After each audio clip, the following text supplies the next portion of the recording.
एक अशोक नाम का ट्रक ड्राइवर था। माता पिता के गुजर जाने के बाद जो अशोक था वह कलकत्ता चला गया था और वहीं पर रहकर वह ट्रक चलाना भी सीख चुका था। फिर दोस्तों एक दिन जब वह कलकत्ता से अपने गांव यूपी आता है तो उसका जो मामा था उसके लिए एक लड़की का रिश्ता लेकर आ जाता है शादी करने के लिए। उसकी नाम चांदनी था।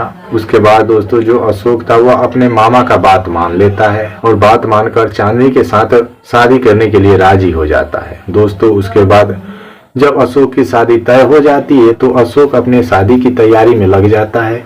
फिर दोस्तों तय समय पर बहुत ही धूमधाम से जो अशोक था वह बारात लेकर चांदनी के दरवाजे पर जाता है और चांदनी के साथ विवाह करके उसे अपने घर पर लेकर चला आता है। जब वह अपने पत्नी चांदनी का घूंघट उठाता है तो वो उसे अच्छी ही नहीं लगती है और वो अपना माथा पकड़कर वहीं पर बैठ जाता है। फिर दोस्तों घर पर 2-4 दिन रुककर फिर वापस कलकत्ता अपने काम पर चला जाता है। लेकिन दोस्तों जब वह कलकत्ता जाता है तो मुड़कर फिर वह चांदनी के पास नहीं आता है क्योंकि चांदनी उसे पसंद नहीं थी।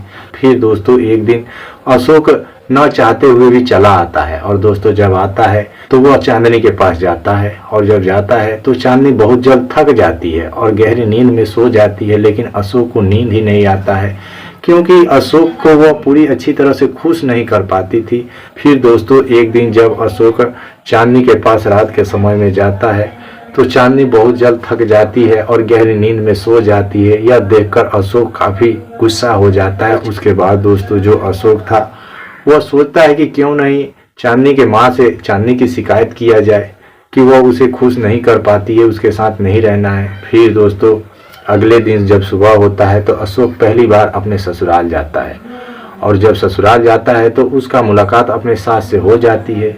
और दोस्तों जब मुलाकात हो जाती है तो वह अपने सास को देखकर दंग रह जाता है क्योंकि उसका जो सास थी वह उसकी पत्नी से भी काफ़ी खूबसूरत और नौजवान थी। उसका नाम मीरा था। उसके बाद जो मीरा थी वह अपने दामाद को देखकर बहुत खुश हो जाती है और अपने दामाद की खातिरदारी में लग जाती है। फिर दोस्तों एक दिन की बात है, रात का समय था और जो अशोक था अपने कमरे में सोया हुआ था। तब तक उसे अपने सास के कमरे से कुछ आवाज़ें सुनाई देने लगती है तो वह उस आवाज़ को सुनकर अपने सास के कमरे के पास जाता है और जब जाता है तो देखता है कि उसका जो सास है वह अंदर से कुंडी लगाई हुई है। तो दोस्तों वहीं पास में एक छोटा सा दराज था। उसी दराज से झांक कर जब अंदर देखता है तो अंदर का नज़ारा देखकर उसके पैरों तले जमीन खिसक जाता है क्योंकि उस समय उसका ससुर जो था वह घर पर आया हुआ था और दोनों मिलकर अपना कार्यक्रम कर रहे थे। उसके बाद दोस्तों जब वह यह नज़ारा देखता है तो उसको भी रहा नहीं जाता है और दोस्तों वह उसी समय छत के ऊपर चला जाता है और जाने के बाद दोस्तों हंस मंजस करने लगता है। तब तक उसकी जो सास थी वो अपना कार्यक्रम पूरी कर चुकी थी और उसे गर्मी लग रही थी तो वह हवा खाने के लिए छत के ऊपर जाती है। तब तक उसकी नज़र अपने दामाद पर पड़ जाती है तो वह अपने दामाद को करते हुए देख लेती है और देखने के बाद उसके पास जाती है और कहती है कि दामाद जी आप ये क्या कर रहे हैं? भला बताइए, ससुराल में आकर ऐसा भी कोई करता है क्या? मेरे रहते हुए आपको यह काम करना पड़ रहा है। आखिरकार मैं आपके किस काम आऊँगी? उसके बाद दोस्तों जब अशोक अपनी सास की इतना बात सुनता है तो दोस्तों उसके पैरों तले ज़मीन खिसक जाता है और सोचने लगता है कि जो वह चाहता था लगता है अब उसका काम बन जाएगा। फिर दोस्तों उसके बाद जो मीरा थी वो अपने दामाद की आंखों में देखने लगती है और जो अशोक था वह भी अपने सास की आंखों में देखने लगता है और देखते ही देखते दोस्तों दोनों एक हो जाते हैं और उसी छत के ऊपर अपना कार्यक्रम शुरू कर देते हैं। तब तक बीच में जो अशोक था वह अपने सास से कहता है कि अरे सासू माँ, यदि कहीं ससुर जी आ गए और हम दोनों को यह कार्यक्रम करते हुए देख लेंगे तो क्या होगा? तो जो मीरा थी वो अशोक से कहती है कि इसकी फिक्र तुम मत करो, वो आए थे अपना कार्यक्रम करने के लिए और मैं उनको खुश कर चुकी हूँ और वह फिर से खेत में चले गए हैं फसल में पानी देने के लिए।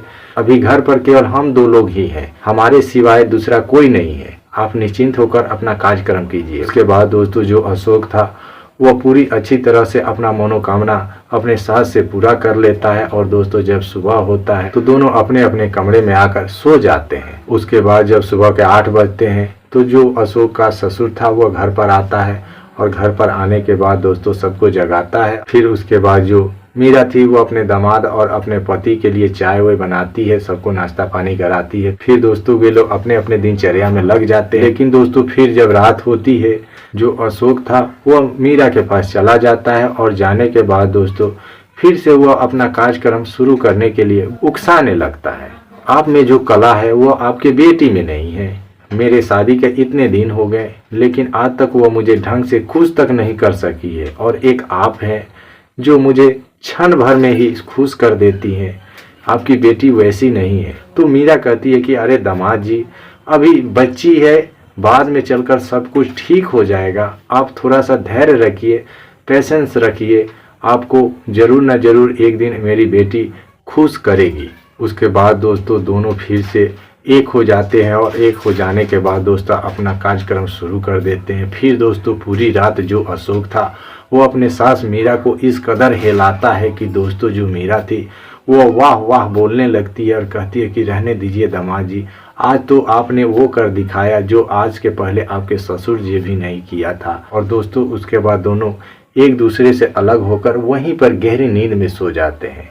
कब सुबह होता है उनको पता भी नहीं चलता है। तब तक दोस्तों जो अशोक का ससुर था वो खेत से घर पर चला आता है, और जब घर पर आता है तो उन दोनों को एक ही जगह पर सोए हुए देख लेता है। और देखने के बाद दोस्तों वो अपनी पत्नी को जगाता है, और जगाने के बाद बहुत ही बुरा भला कहने लगता है। कहता है कि तुम्हें शर्म नहीं आती है कि अपने दामाद के साथ मुँह काला कर रही हो। दामाद बेटा समान होता है। और दोस्तों अपने दामाद को भी डांटता है, कहता है कि तुम्हें शर्म नहीं आती, अपने सासू माँ के साथ यह सब करते हुए सास माँ समान होती है। उसके बाद दोस्तों जो अशोक और मीरा थे दोनों को अपने किए गए पर काफ़ी शर्मिंदगी महसूस होती है, और दोनों पैर पर गिरकर माफ़ी मांगते हैं। और उसके बाद जो अशोक था वो अपने सास मीरा से कहता है कि सासू माँ, मेरे साथ आपने जो कुछ भी किया वो मेरा बचपना समझकर भूल जाइएगा। मैं बहुत नादान था और दुनियादारी की समझ मेरे अंदर नहीं थी।